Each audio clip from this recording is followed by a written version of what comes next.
દેશમાં ભાજપ દ્વારા રાહુલ ગાંધીના પુત્રનું દહન કરાયું હતું। પીએમના માતૃશ્રી અંગે અપમાનજનક નિવેદન સામે ઉગ્ર પ્રદર્શન કરી માફી માંગવા માટેની માંગ કરી હતી।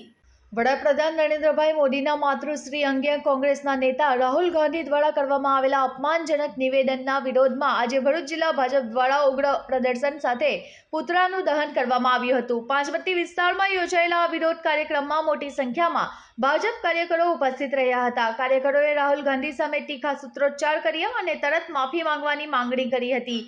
વિરોધ પ્રદર્શન દરમિયાન ભરૂચના ધારાસભ્ય રમેશ મિસ્ત્રી, ધર્મેશ મિસ્ત્રી, દિવ્યેશ પટેલ, શહેર ભાજપ પ્રમુખ જતીન શાહ સહિતના અગ્રણીઓ હાજર રહ્યા હતા।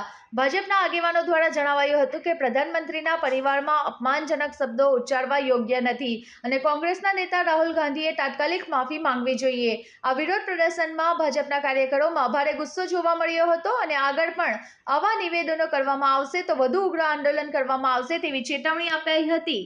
બિહારમાં ચાલુ વર્ષના અંતમાં યોજાનારી વિધાનસભાની ચૂંટણી સંદર્ભે કેન્દ્રીય ચૂંટણી પંચ દ્વારા મતદાર સુધારણા કાર્યક્રમ ચાલી રહ્યો છે।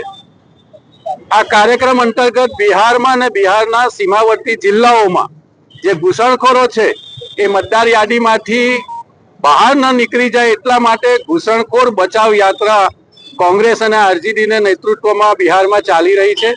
આ યાત્રા દરમિયાનના એક કાર્યક્રમમાં કોંગ્રેસ અને આરજેડીના કાર્યકર્તાઓ દ્વારા પ્રધાનમંત્રી નરેન્દ્રભાઈ મોદી અને એમના માતૃશ્રી માટે અભદ્ર ભાષાનો ઉપયોગ કરવામાં આવ્યો છે।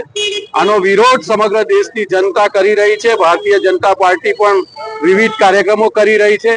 અમે રાહુલ ગાંધી અને કોંગ્રેસ પાસે માંગણી કરીએ છીએ કે તેઓ દેશની જનતાની માફી માંગે।